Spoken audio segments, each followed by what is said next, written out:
আপনাকে ধন্যবাদ। ৭১, ৯০ এবং ২৪-এর রক্তাক্ত জুলাই বিপ্লব, বর্ষা বিপ্লব, এই বিপ্লবে যারা শহীদ হয়েছেন, বিশেষ করে এই জুলাই বিপ্লবে যাদের রক্তের বিনিময়ে, আকাঙ্ক্ষার বিনিময়ে আজকে মহান সংসদে আমরা যারা সবাই এই বিপ্লবে অংশগ্রহণ করার সুযোগ হয়েছিল, আমাদের পরবর্তী ১০০ বছরের প্রজন্ম জানবে যে আমার পিতা, আমার দাদু এই সংসদে আবার কখন ঢুকতে পারবে চিন্তাই করেনি যারা। ২০১৪ সালের ৫ই জানুয়ারি হঠাৎ করে এখান থেকে বেরিয়ে গেলাম। আমার পাশে আমার অনেক বন্ধু সেদিন এই সংসদে ছিল। ওরা বলতে পারবে এরকম একটি বিপ্লবের মাধ্যমে, যেখানে এই সংসদ ভবনের লুকিয়ে আছে শুনে প্রত্যেকটি রুম ভেঙে ফেলেছে, কোটি কোটি অর্থ টাকা এই সংসদ ভবনে পেয়েছে, গণভবনের ইট নিয়ে গিয়েছে। এটা বিএনপির লোকেরা নেয় নাই, জামাতের লোকেরা নেয় নাই, এটা ফাইয়াজের মারা নেন নাই, আকরামের মারা নেন নাই, আবু সাইদের আম্মা নেন নাই। এটা বাংলাদেশের রিক্সাওয়ালা, শ্রমিক, জনতা সকলে ক্ষোভের বহিঃপ্রকাশ ছিল সেদিনকার সেই সমাপনী আন্দোলন। সেই সমস্ত শহীদদের আত্মার মাগফিরাত কামনা করছি। আল্লাহ যেন তাদেরকে বেহেশতের সর্বোচ্চ মাকাম দান করেন। মাননীয় স্পিকার, শহীদ মোহাম্মদ শামীম, শহীদ মোহাম্মদ সবুজ, শহীদ মোহাম্মদ হাসান, শহীদ মোহাম্মদ মাজারুল ইসলাম, মোহাম্মদ ফেরদাউস শহীদ যুবদল নেতা, আরিফ ছাত্রদল নেতা, আপনারা হঠাৎ করে মনে করছেন এই নামগুলি কোত্থেকে আসলো? অজপাড় গাঁয়ের, মেঘনাপাড়ের। আমার পাশে বসা আছে আমার মাননীয় সংসদ সদস্য, আজকের পানি সম্পদ মন্ত্রী আবুল খায়ের ভূঁইয়া সাহেব, আমাদের অঞ্চলের। এরা শহীদ হয়েছে জুলাই বিপ্লবে। ওদের মাকে আমি কথা দিয়েছি, আমি জানি এর রুলস অফ প্রসিডিউর অনুযায়ী মহামান্য রাষ্ট্রপতির চেয়ারকে আমি সম্মান করতে হবে, সম্মান রেখেই বলছি। ওই চেয়ারকে ধন্যবাদ দিচ্ছি, ও প্রতিষ্ঠানকে, কিন্তু মহামান্য রাষ্ট্রপতিকে, ব্যক্তি শাহাবুদ্দিন সুপ্পু সাহেবকে আমি কিন্তু ধন্যবাদ জানাতে পারলাম না বলে আমি দুঃখিত।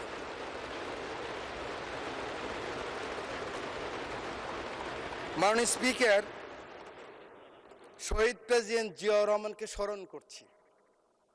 আমার প্রিয় নেত্রী, আমার মা বেগম খালেদা জিয়া জীবনের শেষ পর্যায়ে এই চেয়ারে বসা ছিলেন 9th পার্লামেন্টে। তার পিছনে ছিলেন জনাব ফারুক সাহেব, আমরা ছিলাম, পার্থ সাহেব ছিলেন।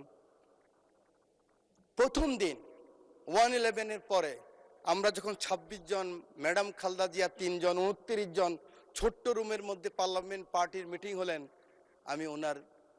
আমি সাইকোলজির ছাত্র, আরেকদিন বলেছিলাম, মুখ দেখেই বুঝেছি ম্যাডামের মনে অনেক কষ্ট। ম্যাডাম নিঃশ্বাস ছাড়লেন, বাম দিকে খন্দকার দেলোয়ার সাহেব বললেন আর এই রাজনীতি করা হবে না, আপনারা যান, আমরা বয়কট করব। আওয়ামী লীগ আসলে আওয়ামী লীগ বয়কট করবে, আমরাও তো অনুষ্ঠানে যাব না, আমরা আসলে আওয়ামী লীগ আসবে না, এই রাজনীতি বন্ধ করতে হবে। 5 জনকে পাঠালেন, আমরা সেখানে গেলাম ও তো অনুষ্ঠানে। সংসদ শুরু হলো, 1.5 মাসের মাথায় বিশ্বাস করেন আমার মা সংসদে বসার মতো ভাষা এই পার্লামেন্টে ব্যবহৃত হয় নাই। এরকম টোকেন দিয়ে দিয়ে এই সংসদ নেতা ছিলেন ফ্যাসিস্ট, এই চেয়ারে বসা ছিলেন হাসিনা। উনি টোকেন দিতেন যুব মহিলা লীগের নেত্রীদেরকে। কিভাবে মন্দ বলা যায়, কিভাবে তারেক রহমান সম্বন্ধে মন্দ বলা যায়, কিভাবে খালেদা জিয়া সম্বন্ধে মন্দ বলা যায়। তারপরে সেই সংসদে আমরা ছিলাম। আজকে আমার নেতা শহীদ প্রেসিডেন্ট জিয়াউর রহমান রাজনীতিটা শুরু করলেন কিভাবে, গ্রোম করলেন কিভাবে। আমি তখন স্কুল থেকে কলেজে এসেছি। উনি ছাত্র, শিক্ষক, সাংবাদিক, সমাজের বিভিন্ন স্তরের মানুষকে নিয়ে গেলেন, সাংস্কৃতিক কর্মীদেরকে হিজবুল বাহারে, সেখানে তাদের সাথে আলোচনা করলেন। আমার সুযোগ হয়েছিল, আমি ফার্স্ট ইয়ার থেকে সেকেন্ড ইয়ার উঠলাম বিশ্ববিদ্যালয়ে, উলসি যদুনাথপুরে নিয়ে গেলেন আমাদেরকে, চট্টগ্রাম বিশ্ববিদ্যালয় থেকে ফার্স্ট সেকেন্ড যারা হয়েছে, 8 ঘন্টা ছিলাম। ওই হাতের স্পর্শ, ওই কথা, ওই ভীষণ এখনো মনের ভিতরে ভাসে। হয়ে গেলাম জাতীয়তাবাদী শক্তির একজন সৈনিক। আল্লাহ এই দুই নেতা এবং নেত্রীকে বেহেশতের সর্বোচ্চ মাকাম দান করুক। সময় নেই, বলতে পারবো না, শুধু বলতে চাই, আর কত যুদ্ধ, আর কত তর্ক, আর কত বিতর্ক, আর কত ছোট করা। এই সংসদটাকে আসুন না সকলে মিলে, সকলের সংসদ, আকাঙ্ক্ষার সংসদ, বাংলাদেশের 16 কোটি 17 কোটি মানুষ যে সংসদ চায়। আমি এখানে যত কথাই বলি, আমি মনে করি আপনাকে ঘায়েল করেছি, আপনি মনে করেন আমাকে ঘায়েল করেছেন, কিন্তু বাংলার কৃষক, বাংলার শ্রমিক, বাংলার জেলে, সে কিন্তু বোঝে আমার কথা সঠিক না আপনার কথা সঠিক। আমার মহাসচিব মহোদয় এখানে বসা আছেন, আমার মহাসচিব মহোদয়কে হেলমেট পরাই নিয়ে গেছি, নাম বলতে পারলাম না, একজন সেনাবাহিনীর প্রধানের সাথে মিটিং করার জন্য আজকের কৃষিমন্ত্রীর বাসায়। কারণ ওটা বেশি দিন নয়, 23 সালের কথা বলছি, জীবনের বাজি নিয়ে এই কথাগুলি করেছি আমরা। আমার নেত্রী 11 আমার নেতাকে যখন নিয়ে গেল, খবর পেলাম আমি, কারণ 7 দিন আগে শেষ দিন আমার দেখা হয়েছিল আমার নেতা তারেক রহমানের সাথে, বেগম খালেদা জিয়ার সাথে 111-এর পরে হাওয়া ভবনে, সেদিন ছিল ওনার শেষ দিন। খবর পেলাম ওনাকে নিয়ে গেছে, ঢুকে গিয়েছে। 196 জন এমপি ছিল এই পার্লামেন্টে, আমি ঢুকেছি। আমার নেত্রীকে দেখেছি, একজন মা তার সন্তানের জন্য কাকুতি, কি কান্না, কি বেদনা বিধুর আমি দেখেছি। আমি সেই কথা মনে রাখতে চাই। আজকে আমরা অনেকে আছি, কিন্তু ষড়যন্ত্র বন্ধ হয়নি। জাতীয়তাবাদী নেতাদেরকে বেঁচে থাকতে হলে অনেক যুদ্ধ করতে হয়, ঐক্যবদ্ধ থাকতে হয়। আমরা সকলে আসুন একমত হই। আগামী দিনে যে চ্যালেঞ্জ আসবে, এই জাতীয়বাদী শক্তির বিরুদ্ধে আবার যে ষড়যন্ত্র আসবে, সেদিন কারাই প্রধানমন্ত্রীর জন্য জীবনের বাজি রাখতে পারবেন, বাংলাদেশের জন্য বাজি রাখতে পারবেন, সেরকম যদি একটা শক্তি সাহস থাকে, তখনই হবে সবার আগে বাংলাদেশ, তখনই হবে দিল্লি নয়, পিন্ডি নয়, অন্য কোনো দেশ নয়। জি, সময় বাড়ানো হলো আরো 4 minute. Thank you very much. You are very welcome. Thank you very much.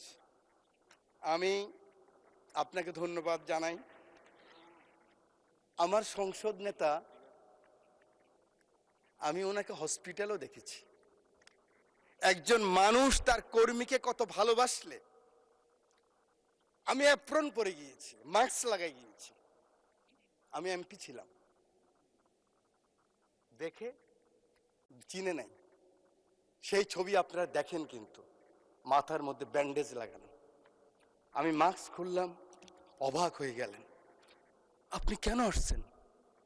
আমার চোখের পানি পড়ছে, আমি পিছিয়ে আসলাম। আমি বলতে চাই, এই চ্যালেঞ্জ আবার আসবে, ষড়যন্ত্র বন্ধ হয় নাই। আমরা কে কত বড় হব, কোথায় যাব, কি নিব, কি হব, সেটা বড় কথা নয়। বড় কথা হলো এই চ্যালেঞ্জ গ্রহণ করতে হবে। মাননীয় স্পিকার, আপনার মাধ্যমে পুরো হাউসকে জানাতে চাই, চিন্তা করেন তো, কথার সাথে বলতো জামাত শিবির, কথার সাথে বলতো জামাত বিএনপি, একসাথেই তো আমরা। আমার হাতে তো এখনো রক্তের দাগ নিয়ে লেগে আছে। এই মতিঝিলে 19 দিন ছিলাম রিমান্ডের মধ্যে। কেন আমরা ছোট করার চেষ্টা করতেছি? আমি বিশ্বাস করি আমার নেতা ছুটে গেলেন একটু আগে, আমার সেই ভাই এখন আছেন, আমার নেতা তারেক রহমান ছুটে গেলেন, ওখানে গেলেন, দেখলেন, সাথে সাথে আমি মনে করি আগামী দিনের রাজনীতির জন্য সংসদের বিরোধী দলের নেতা আপনিও ছুটে যাওয়া উচিত ছিল। আমি জানি না আমার কথা কিভাবে নেবেন, যে মাননীয় সংসদ নেতা, আমি শুনেছি, আমি উপস্থিত ছিলাম, কারণ ওনার পিছনে আমি ছিলাম, আপনি গিয়েছেন, উনি বলেছেন আপনার কিছু প্রয়োজন লাগলেও আমাকে বলবেন। এভাবেই রাজনীতিটাকে আমরা এগিয়ে নিতে হবে। বাংলাদেশের মানুষের আকাঙ্ক্ষা এই রাজনীতি, মানুষ আর এই হিংসা প্রতিহিংসা আর দেখতে চায় না। বক্তব্য আমি শেষ করছি। যাওয়ার আগে, দ্বিতীয় বিশ্বযুদ্ধের একজন সৈনিক, আমরা জানেন, আমরা কিন্তু উইলস্টন যে চার্চিলের পক্ষে, মিত্রশক্তির পক্ষে যুদ্ধ করেছিলাম। এবং আমরা কিন্তু বাঙালিরা সবসময় এরকম ছিলাম। আমরা মুঘলের বিরুদ্ধে ঈসা খাঁ যুদ্ধ করেছে, ফরাজি আন্দোলন, ফকিরি আন্দোলন, এগুলিতে আমরাই করেছি। ইলা মিত্রের আন্দোলন আমরাই করেছি, তিতুমিরের বাঁশের কিল্লা আমরাই করেছি। এই সৈন্য গিয়েছিল, যুদ্ধ করেছে বিভিন্ন জায়গায় মাননীয় স্পিকার। পরে আসছে বার্মায়। বার্মায় আসার পরে নিজের দেশের কথা মনে পড়েছে। দেশের কথা মনে করার পরে মনে করলো এই বর্গী ওলন্দাজ ব্রিটিশরাই তো অত্যাচার করেছে, আবার তো সেই অবস্থাই হবে। তার স্ত্রীর কথাও মনে পড়েছে। তখন ঢাকায় কিন্তু লণ্ঠনের বাতি জ্বালতো।